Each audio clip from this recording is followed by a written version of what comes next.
Hello, and welcome to the Crisis Point Podcast. I'm Eric Sammons, your host and the editor-in-chief of Crisis Magazine.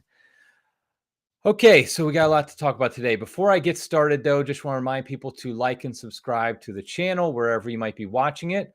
We're in a bunch of places now. We're live streaming on Odyssey, on YouTube, on Facebook, on Twitter, on Float. So be sure that you follow our live stream at any of those places if you're listening to it live. Obviously, we're also on your favorite podcast platform. And so if you're listening to this later, you can just make sure you like there and subscribe to our channel. We'd really appreciate it. We're trying to really expand where we're reaching out to different platforms in case we get canceled on any of them. Also, just because it's nice to let people have a choice in what they want and how they listen to us. So, okay, so today I'm going to talk about sorry, I got a phone call right when this started, and so I got distracted. So whoever called me just now, I'll get back to you. Okay, so what we're going to talk about is the future of the Latin Mass.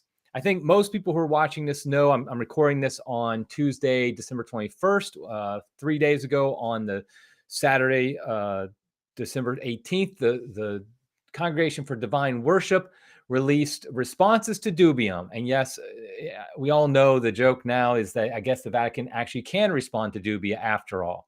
So they released this response to Dubia concerning the motu proprio Traditionis Custodes, the motu proprio that Pope Francis issued back in July that is restricting the traditional Latin Mass.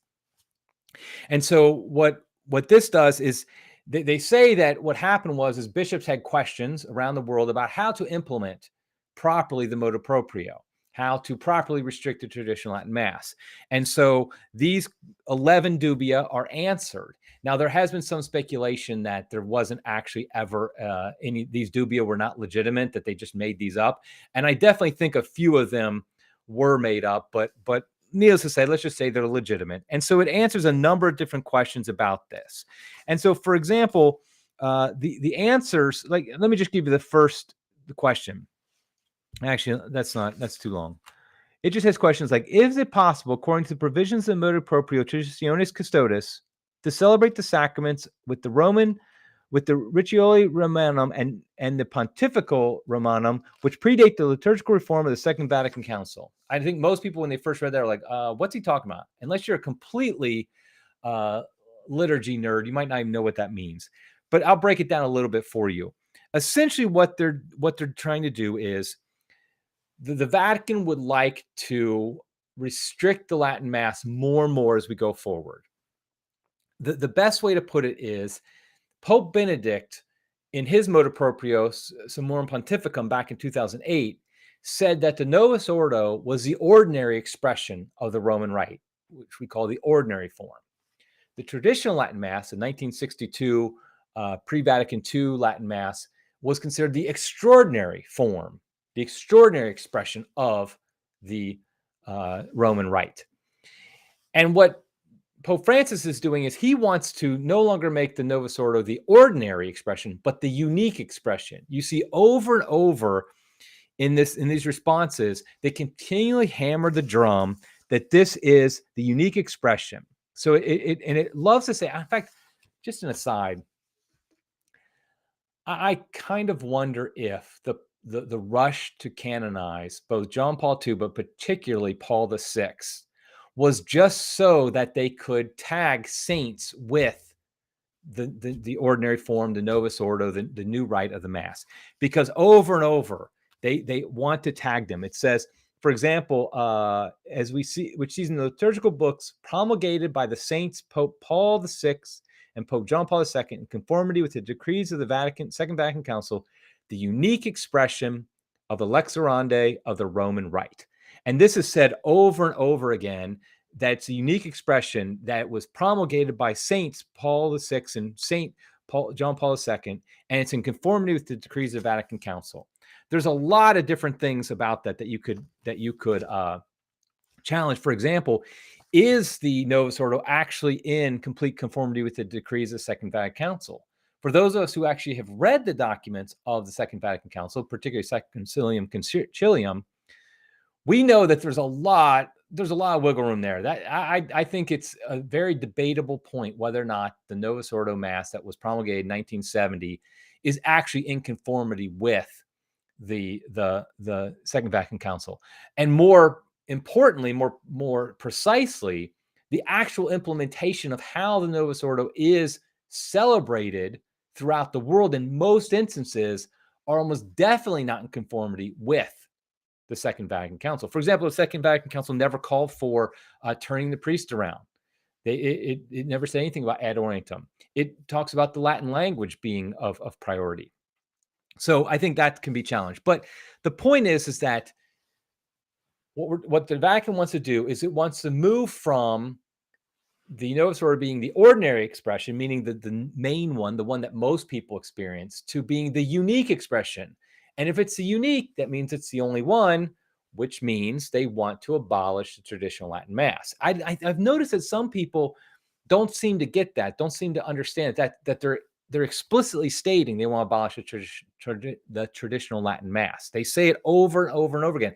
If it's the unique expression of the Roman Rite, then it's the only expression of the Roman Rite, if the Novus Ordo is. So therefore, they want to abolish the traditional Latin Mass. And so what's happening is, it's kind of like the the analogy of the put the frog in the boiling water and he doesn't jump out, which is actually not true, but let's use the analogy anyway. And also it's this idea of a death by 1,000 cuts, I think you could say. What the Pope is trying to do is trying to make it more and more difficult over time to celebrate the traditional Latin Mass and all the traditional sacraments. He wants to make it so that it's not, you would never see the traditional sacraments celebrated in a regular parish church. So the movement right now is allow it in these personal parishes, which would be like the Fraternity of St. Peter or the Institute of Christ the King. Those parishes, we're going to allow it there for now, but we really don't want it. And it gets to the point where it's even comical. I think a lot of people have seen this, but in the first response, it talks about the fact that a parish church really shouldn't have a traditional Latin Mass. In fact, in the original motu proprio, it was allowed. It wasn't allowed at all, but so many bishops simply disregarded that and didn't follow that now they're saying, well, it can be allowed if you get permission from the Congregation for Divine Worship. Because there was a lot of bishops were interpreting that to mean that, basically, I just need to inform them, but I'm going to allow it. But they're saying, no, you need to get explicit permission. And if they do allow the traditional Latin Mass in a parish, then it says such a celebration should not be included in the parish Mass schedule, since it is attended only by the faithful who are members of the said group. Meaning, we don't want any intermingling of the unclean, i.e. those at the traditional Latin Mass, that said group, with those who go, the regular Catholics. We can't have them actually talking to each other. We can't have the people who attend the Novus Ordo Masses to even know about that there's traditional Latin Mass, maybe at 2:00 in the afternoon on Sunday. Parish forbid that they would know that, because they could actually show up and be infected by the unclean trads. And so it really is, it's launched a lot of memes and jokes on social media about the idea that we have peak ultramontanism, as I said, where now the Pope is literally approving every church bulletin in the world. I'm sure the Orthodox are just enthused about reunion with the Catholic Church when this happens. And so the idea, though, is all these things. Let's just try to make it more and more difficult to celebrate the traditional Latin Mass.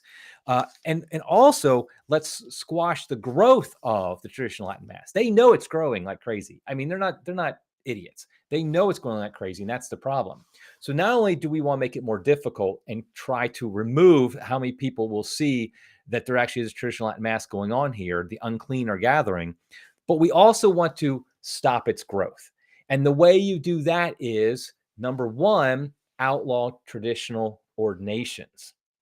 If you don't have any seminarians being ordained in the old rite, they're likely not to want to celebrate the old rite. Now, there's a lot of speculation how this affects Ecclesia Dei communities like the Institute for Christ the King and the Fraternity of St. Peter.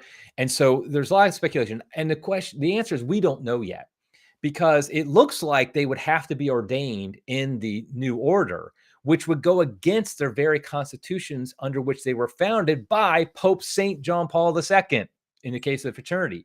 So where we use John Paul II to support only having the Novus Ordo, we ignore him in his actions to, for example, establish the fraternity of St. Peter. Now, the fraternity is basically saying this doesn't apply to us because they're not under the Congregation for Divine Worship. They're under, I believe, the Congregation for the Doctrine of Faith. I'm pretty sure that's the CDF. I think that's who they're under. And so they're saying this doesn't apply. Now, whether or not that's actually going to be the case, whether or not they're going to be forced to do the new rite ordination or not, we'll see. Another way they're doing this is they're trying to squash the growth is they're saying that every priest must concelebrate, and particularly at the Chrism Mass. Now, people might not understand why this is a problem, but if you think about it, somebody in the fraternity, a priest who's in the fraternity, joined a fraternity under the understanding that the very charism for which it was founded was to celebrate all of the old rite and exclusively celebrate the old rite. That's the reason it exists.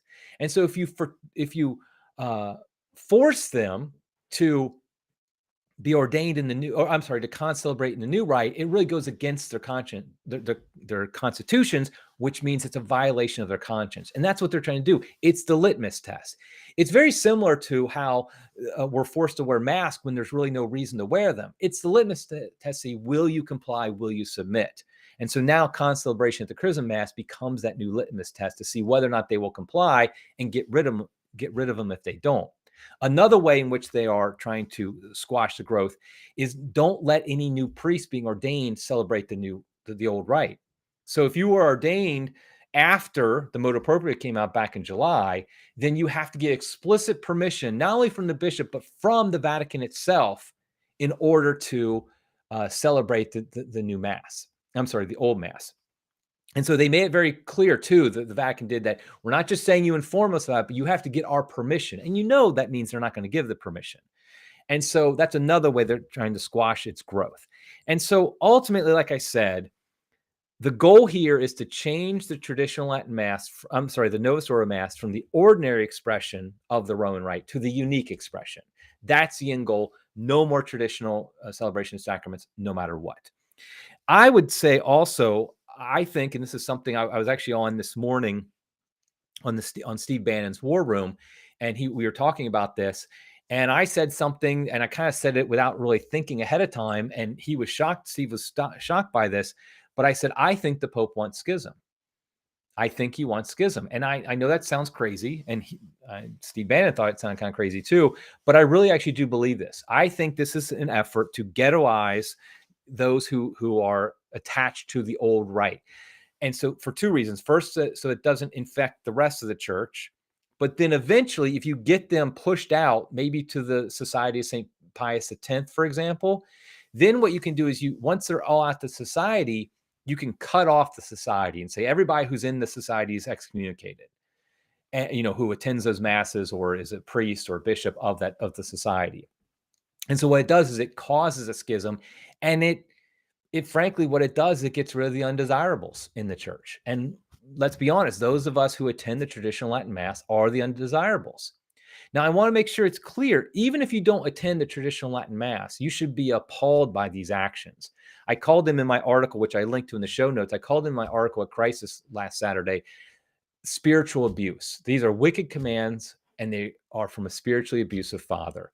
And if you are a child of that father, you don't like it. You should not like it if any of your siblings are being spiritually abused. So even if you attend the Novus Ordo Mass every single week, and you've never even been to the traditional Latin Mass, I think honestly you should be appalled by this, because what you're seeing is your siblings in the faith, in the church's family, are being spiritually abused. And why do I say spiritual abuse? I really mean that. Hold on a second. Let me grab. I dropped my article. I wanted to read what it said.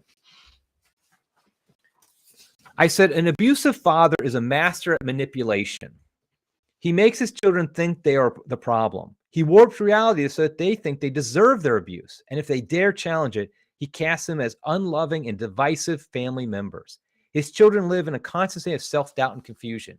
And we're seeing that with what's the gaslighting that's going on. That people are trying to claim that the only reason the Pope is doing this is because of those crazy trads. Those crazy trads are so mean on Twitter. They're causing schism. They're causing all these problems. And so we just have to do this. And as I've said once, I've said it a million times, if you're going to abrogate the traditional Latin Mass because of people like Taylor Marshall, then you have to abrogate the Novus Ordo because of people like Father James Martin. I mean, it's just so silly to think. And by the way, that wasn't a dig at Taylor Marshall. It was actually saying something good about him. In fact, that was, but I know that that's what people think about him. I know that people think he's one of the main reasons why they're doing things like this, which is just ridiculous. If you really have a problem with somebody like Taylor, then you need to deal with Taylor directly. Have his bishop talk to him, censure him if you have to, excommunicate him if you have to, if you really think he's a problem. Which that shows the lie that they don't do anything like that, shows the lie to the idea that we're abrogating this because it is because of these mean trads. And so this is spiritual abuse being done by the Holy Father. It's spiritually abusive because it's basically making us think we're the problem when all we're trying to do is worship God in the way that our forefathers did. To think that wanting to worship God like somebody in 1920 did is somehow the greatest sin that we need to deal with and shows a schismatic tendency or anything like that. It is contrary to Catholicism. It is contrary to Catholicism because it attacks the tradition. It attacks tradition, and our faith is based upon Scripture and tradition. And if you try to undercut tradition, like by doing this, then basically you're undercutting all of Catholicism. And so I really think that this is spiritual abuse. I think it's something that is terrible. And I think all Catholics of goodwill should think it's terrible. And in fact, if you don't think it's terrible, I'll be honest, I question if you're a Catholic of goodwill, because we've seen the left Catholics who have been rejoicing over this, saying they deserve it and things like that. Those are not Catholics of goodwill. We know that for a fact. And so I think all Catholics of goodwill need to oppose this. Now, the question becomes, and kind of the title of this podcast is, what is the future then for the Latin Mass? If we look into the future, which of course we can't do perfectly, but if we look into the future, what do we see for the Latin Mass? We know before Pope Francis started cracking down on it, well, some of it because he's cracking down on it, it's been growing like crazy. The crisis, we did a survey last summer, right before the Motu Proprio came out. And we saw tremendous growth at least in America, with traditional Latin Mass parishes. I mean, tremendous growth, up. It's doubling, tripling, even quadrupling in size. And I've talked to enough people in the country that go to traditional Latin Masses to say, parishes, that this is true. This is happening all over. And so we know that if nothing was done, this would have continued to grow. And I think there's a lot of reasons for that growth. We've talked about that before. I'm not going to get into that now.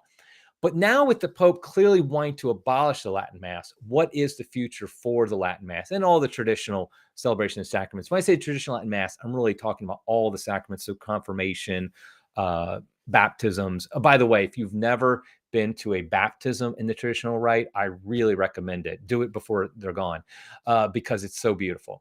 It just has so many more beautiful prayers. My last 2 children were baptized in the traditional rite. My first 5 were baptized in the new rite. And it's amazing that the additions, I should say, the subtractions in the new rite, but the various prayers and how beautiful and symbolic everything is in that rite. But anyway, let's talk about what is the future. I think the immediate future is continued harassment, continued persecution of those who attend the Latin Mass, a continued, let's try and make it more and more difficult, really make it more difficult, which, if you think about it, there's something ironic about that. Because if you look at the times of greatness in the church, it's when the church was being persecuted and the faithful were being persecuted, and they'd go to Mass no matter what. You see that in the early church, for example. You see that in England in the 16th century, that the great saints of that era were those who would go to Mass or would celebrate the Mass even in spite of persecution. I was on with somebody, I don't know who I was talking to, but it compared what Pope Francis is doing to what Henry VIII did in England. And I think it's an apt comparison. The shutting down of the monasteries, which they're trying to do now with the making it more and more difficult to attend the traditional Latin Mass. So I think that's the immediate future. And I think what Pope Francis wants to do, as I've said this already, they want to move us all into a ghetto. And I think particularly they want us to move into the Society of St. Pius X. They want anybody who wants to go to the Latin Mass to have to go to the Society of St. Pius X. Now, maybe they would also keep the fraternity and some other place like that. But then what they do is they can undercut that by, first of all, making it so the fraternity doesn't exist anymore, and also making it so that the society, those who go to that, are excommunicated. So there'd be a schism. Now, they could move everybody into the Society of St. Pius X and not excommunicate and just basically be almost like the Russian Old Believers. If you know that story from what century was that? I think 17th century, maybe 16th century, of the Russian Old Believers that were in schism from the Russian Orthodox Church. They were actually reconciled not too long ago. But I think that's kind of a goal, because I think even the Pope knows it's impossible just to make it so everybody who attends a traditional Mass will stop attending. Now, I do want to say one thing to those who are really hardcore trads who are listening. I think that most non-hardcore people who attend the Latin Mass, if it was truly abrogated, if it was abolished, if, for example, you could not celebrate it without permission, if Rome gave no permission to celebrate it, so the only place to celebrate would be places like the Society, I think most people would attend the Novus Ordo Mass. I think most people would not go to a place like the Society. I think that's just realistic. First of all, there's only so many SSPX chapels in the world. There's not only so many places you could go. But if there was only underground TLMs, I think some would go to Eastern Catholic Church. Some would go to Eastern Orthodoxy. Some would leave the faith completely. We've already seen that with people doing that. And I think most of them would just go back to whatever the best parish they could find around their area where they lived. And so I think the Pope knows that would happen as well. I think it's awful, like I said, spiritual abuse, that if that would happen, because if they find that they can worship God better in the traditional Latin Mass, then forcing them to go somewhere else is just really abusing them spiritually. So I think that's one thing. I think also another possibility of the future is simply that the next Pope is going to reverse everything this Pope does. Let's be honest. The Pope is 85 years old. He's not going to last much longer. And I don't mean that in some prediction like I know something about his health or anything like that. It's just most 85-year-old men won't last very much longer. There's a decent chance he's going to die within the next year or two. He could last obviously longer. But the fact is he will die eventually. We all die. And he will face his judgment. And when he dies, though, we're going to have another Pope. And so there is a decent chance that the next Pope would reverse these things. And why do I say that? I know a lot of people think, well, Francis is selecting all these cardinals. He's stacking the deck, so the successor will be Francis too. But I do think there is a decent chance that the College of Cardinals does not want the headaches that Francis is giving to bishops. That I think a lot of bishops would tell the cardinals they know, listen, do not elect another Francis. We've had one revolutionary. Let's take a breath and not have another revolutionary. Let's instead just kind of hold back and just have somebody who's a caretaker, kind of just keeps everybody happy by not doing things like that. So I think what I think it's possible that the next Pope may not go a full Pope Benedict and go right back to that, but at least would reverse it so that you could celebrate the traditional Latin Mass more freely than you can now. So I think that's a definite possibility. And it's possible that we're going to see over the next few decades a bouncing back and forth between popes of, okay, you're allowed, you're not allowed, you're allowed, you're not allowed, which of course is awful. But I think that's a possibility. One thing I want to address is about the possibility in the future is there's been on Twitter, I got in a little trouble for this with some segments, but there's been this push, this idea that what we really need is maybe a traditionally celebrated Novus Ordo, that this is the best of all worlds, that instead of having this division between the old rite and the new rite, let's have a rite that has the best of it and has the new rite in form, but it really does things like ad orientem, maybe even in Latin, but different things, and really do it. And I have attended masses like this. I was in a parish that had a mass like this. That really was a beautiful mass in many ways. But this isn't the solution. It's just not going to happen. We for 50 years, people have been saying, let's have the Novus Ordo more traditionally celebrated. It's not. What you get at your typical suburban parish is what the Novus Ordo is, and in at least in how it's actually being celebrated. And I don't think that's going to change. I know for a long time we've been saying, wait till the young priests come up. It's going to get better. The young priests have come up, because I was saying that, I was saying that in the 1990s. It's now been almost 30 years since I've been Catholic. And I think it's true that this is what we have. It's not getting that much better, because what happens is a young priest who might be a little bit more traditionally inclined, he ends up getting beaten down or getting just kind of accepting the reality around him. They only have so much control. He can't control, for example, the liturgy committee very well. He can't control the musicians, and the people will revolt. And he knows that. He's like, I got bigger fish to fry. I mean, I'm actually trying to have sympathy. I'm not trying to attack these priests. What I'm saying though, I'm being sympathetic to the idea that they have all these different things, and if they've not been trained that the liturgy, how it's celebrated, is the most important thing of their ministry, then I think they're just going to have it happen. So it's just not going to happen. Oh, somebody mentioned on in the comments that EWTN has a wonderful mass, and I think I haven't seen it in a long time, but I've heard good things about it. Like I said, I've attended one for a long time. For about 3 years, I attended one. They do exist. Father Dwight Longenecker, who's a writer for Crisis, he talks about this a lot, and I've never been to his parish, but I understand his is. But the fact is, for 30 years we've been saying, probably more than that, at least I've been saying, that we're going to what we need is more traditionally celebrated Novus Ordos. I just don't see it happening. Hey, if I'm wrong, great. I just don't see it happening. It's just not happening. So I think, Kevin says in the comments, many Novus Ordo priests are holy, but few are fearless. They are not bold. And I think that's true. I think that's what's happened, is that there's too much force against this. So I just don't think that's going to happen. Like I said, maybe I'll be wrong. So I don't think that's the future. I don't think it's going to be a future where we're going to have like Pope Benedict's ideal Novus Ordo that's traditionally celebrated, and that's the norm. I think we have the norm, and we just have to accept that the norm is that in most cities, most parishes are going to be poorly celebrated masses, but then there will be a few unicorns. And I think in most cities, most major cities, there's at least one or two parishes that do celebrate Novus Ordo in a more reverent form. But of course, that's not really a solution that we're talking about here. And so I think there also is the possibility, talking about the future, there's a possibility that the next pope actually is more pro traditional Latin Mass than Benedict the 16th is. I mean, it's possible than he was. So it is possible. I mean, God works in mysterious ways. Maybe all of a sudden Cardinal Sarah would all of a sudden be elected Pope. I don't think that necessarily solves all our issues, but I do think it would at least make things more receptive to a way forward, a good way forward. I also think here's another possibility, I think, for the future.